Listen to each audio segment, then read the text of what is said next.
जहां भारत ने कल नेपाल और बांग्लादेश की एक साथ क्लास ली है, तो वहीं अब भारत के कुछ एक्शन से बांग्लादेश ऐसा डर चुका है कि उसने भारत के और भड़कने से पहले भारत के सामने गिड़गिड़ाने का ही सोच लिया है।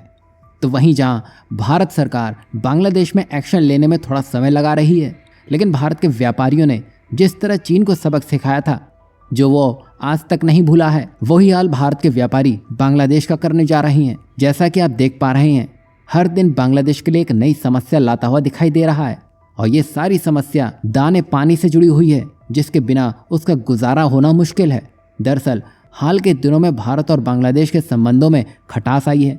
वहीं बांग्लादेश गंभीर खाद्य संकट से जूझ रहा है और इस संकट ने मोहम्मद यूनिस के नेतृत्व वाली अंतरिम सरकार को भारत से फिर से मदद मांगने पर मजबूर कर दिया है, जिसमें खास तौर पर आलू और प्याज जैसी आवश्यक वस्तुओं की भारी कमी होना मौजूद है। आपको याद होगा, आज से कुछ दिन पहले तक मोहम्मद यूनिस ये कह चुके थे कि भारत से जितना हो सके वो निर्भरता खत्म करके रहेंगे और पाकिस्तान, चीन और तुर्की से आलू प्याज लेंगे, लेकिन जो काम और जो मदद भारत कर सकता है वो चीन पाकिस्तान से होने से रही।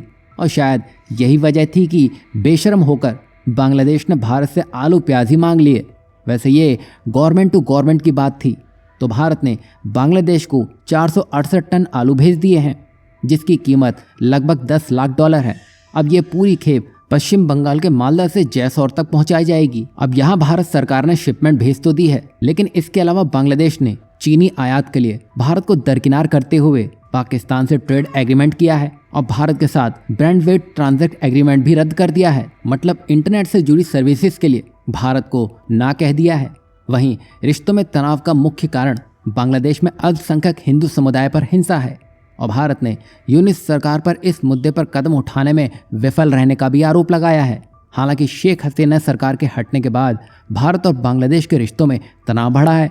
वहीं बांग्लादेश ने भारत के साथ कुछ समझौते रद्द भी कर दिए हैं और अपनी आवश्यक वस्तुओं के आयात के लिए अन्य देशों पर निर्भरता बढ़ाने की कोशिश कर रहा है। यहाँ आपको क्या लगता है, बांग्लादेश की हर बार इन स्थितियों में मदद करना सही है या भारत सरकार को अब कठोर फैसला लेना ही पड़ेगा? इस पर अपनी राय जरूर दीजिएगा। वहीं दूसरी तरफ जहां भारत सरकार बांग्लादेश को आलू प्याज देने में लगी है, तो वहीं दूसरी ओर भारतीय व्यापारी अब बांग्लादेश को सामान भेजने में हिचकिचा रहे हैं, क्योंकि लेटर ऑफ क्रेडिट यानी कि एलसी के जरिए भुगतान की गारंटी अब कमज़ोर होती हुई दिखाई दे रही है।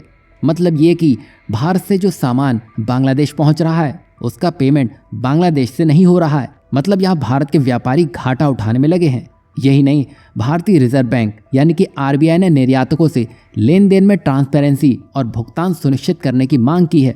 मतलब जो हरकत बांग्लादेश करने में लगा है उसको लेकर आरबीआई ने भी साफ कह दिया है, अगर पेमेंट नहीं मिल रही है तो इसका समाधान जल्द से जल्द निकालना होगा, क्योंकि अब तो बांग्लादेश की अर्थव्यवस्था भी कठिन दौर से गुजर रही है, जिसमें क्रेडिट रेटिंग एजेंसी यानी कि मूडीज ने बांग्लादेश के प्रमुख बैंकों की रेटिंग ही घटा दी है और जीडीपी ग्रोथ को 6.3% से घटाकर 4.5% कर दिया है।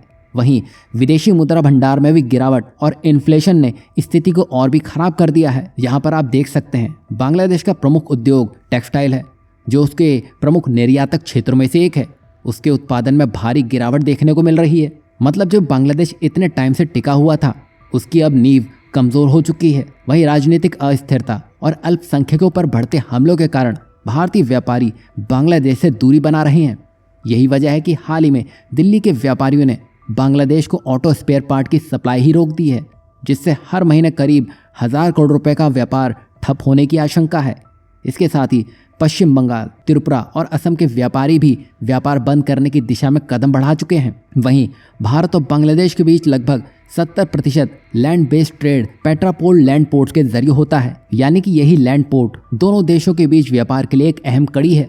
अब पेट्रापोल जो वेस्ट बंगाल में स्थित है, जो कि दोनों देशों के बीच प्रमुख व्यापारिक मार्ग के रूट में काम करता है, जिसमें टेक्सटाइल, फूड आइटम और इलेक्ट्रॉनिक सामान आते जाते हैं, जो कि अब आधे से भी आधा होने की उम्मीद है, क्योंकि इस बार भारत के व्यापारियों ने यह मामला अपने हाथों में ले लिया है। अब बांग्लादेश को यह सब ठीक करना है तो अपनी आंतरिक, आर्थिक और राजनीतिक समस्याओं को हल करना होगा। साथ ही भारतीय व्यापारियों को सुरक्षित और भरोसेमंद माहौल का आश्वासन दिए बिना इस गिरावट को रोकना अब मुश्किल लग रहा है। तो एक और जहां भारत ने आलू प्याज तो भेज दिए हैं, लेकिन अब एक बड़ा झटका भारत के व्यापारियों ने बांग्लादेश को दे दिया है, जिसकी अब भरपाई होना मुश्किल है।